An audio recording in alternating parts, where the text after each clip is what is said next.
पिछले 2 दिनों से कार का बहिष्कार कर रहे विद्युत संविदा कर्मी अब हड़ताल पर चले गए हैं। जालौन में हड़ताल पर बैठे विद्युत कर्मचारियों ने अपनी मांगों को लेकर जमकर हल्ला बोला।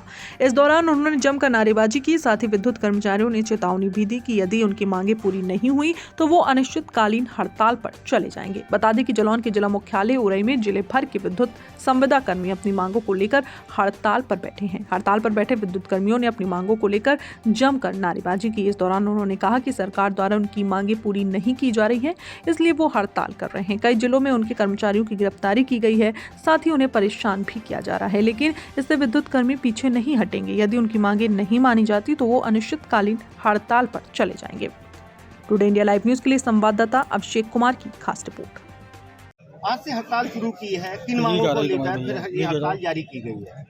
हड़ताल विद्युत कर्मचारी संयुक्त संघर्ष समिति की तरफ से कल रात को 10 बजे से हड़ताल प्रारंभ हो चुकी है। इस हड़ताल में विद्युत कर्मचारी संयुक्त संघर्ष समिति के अंदर जितने भी घटक दल हैं उनके सभी सदस्य शामिल हैं, जिसमें अभियंता, जूनियर इंजीनियर संगठन, कर्मचारी संघ और सभी संविदा कर्मी शामिल हैं। इसमें generating station, transmission sub station में जो भी सेक्टर के कर्मचारी हैं वो भी शामिल हैं।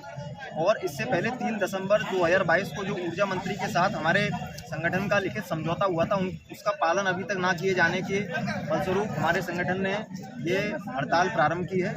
और जब तक मांगे नहीं मानी गई, अभी तो सांकेतिक 72 घंटे की हड़ताल है, अगर मांगे नहीं मानी गई तो 72 घंटे के बाद भी जैसे दिशा निर्देश हमारे केंद्रीय कार्यकारिणी की तरफ से आएंगे उसके अकॉर्डिंग हड़ताल आगे भी बढ़ सकती है। प्रदेश सरकार ने एनएसी लगाने की बात करी है, ऊर्जा मंत्री ने एनएसी लगाने की बात करी है, जो कर्मी हड़ताल करेंगे, तो क्या इनसे कोई फर्क नहीं पड़ रहा विद्युत कर्मियों को? नहीं, अभी तो सांकेतिक जो हमारा 72 घंटे की हड़ताल है वो तो जारी रहेगी एज इट इज़। अब जो प्रशासन को करना है वो करें। हमने अपने सारे सब स्टेशन सब कुछ प्रशासन को हैंड ओवर कर दिए, वो अपने अकॉर्डिंग चला रहे हैं। अब हमारे सारे संविदा कर्मी से लेकर के अभियंता संवर्ग तक के लोग इस हड़ताल में शामिल हैं। और अभी जो भी हमारे निर्देश है वो यही है कि हमें हड़ताल पर अडिग रहना जब तक सरकार हमारी मांगे नहीं मानती। हमारी लड़ाई हमारे प्रबंधन से है, जो बिल्कुल भी हमारी मांगों को, हमारे वेलफेयर के लिए कोई भी कार्य करने के लिए तैयार नहीं है जब तक हमारी मांगें पूरी नहीं होंगी और हड़ताल जारी रहेगी। क्या उपकेंद्र कुछ ऐसे हैं जहां पर विद्युत व्यवस्था बाधित है?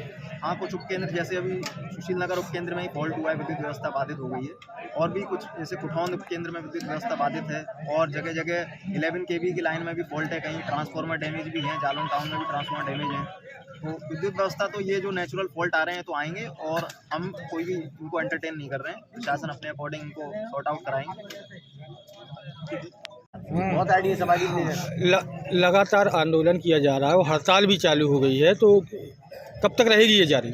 ये आंदोलन हमारा चालू हो गया कल 10 बजे के बाद से, और ये हमारा आंदोलन जब तक चलता रहेगा जब तक हमारी मांगे नहीं मानी जाएंगी। और मांगे हमारी कोई नई मांगे नहीं है, ये पहले से हमें दी जा रही थी। उन मांगों का हनन किया गया है प्रबंधन के द्वारा, उसके विरोध में हम लोग यहाँ पे हड़ताल कर रहे हैं। हमारा प्रत्येक साथी हड़ताल पे जा चुका है इस समय, और इस हड़ताल से जनपद जालौन के अंतर्गत लगभग 8 से 10 पावर हाउस बाधित सप्लाई है उनकी, और उससे कम से कम नहीं तो 400 गाँव के ऊपर गाँव की सप्लाई प्रभावित हो रही है। साथ ही साथ 1 लाख से अधिक व्यक्तियों प्रभाव पड़ रहा है सप्लाई बंद होने से। हड़ताल को लेके कानूनी कार्रवाई की भी बात सामने आई, एनएसी लगाने की बात कही है, तो क्या इस पे कोई फर्क पड़ेगा आपकी हड़ताल पे? वर्तमान में प्रबंधन द्वारा काफ़ी कानून चालू कर दिए गए हैं हड़ताल को रोकने के लिए, और हमारे कई साथियों की गिरफ्तारी भी की गई है। कल महुआ में भी की गई है, लखनऊ में भी की है, और इन सब के लिए हम लोग भी तैयार हैं। अगर हड़ताल हमारी मांग नहीं मानते हैं तो हम लोग जिले भर आंदोलन भी चालू करेंगे 2 दिन बाद। और हमारे केंद्र से नेतृत्व कोई दिशा निर्देश देते हैं कि जेल भरो आंदोलन करना है, तो उसके लिए भी हम सब तैयार हैं, एकजुट हैं।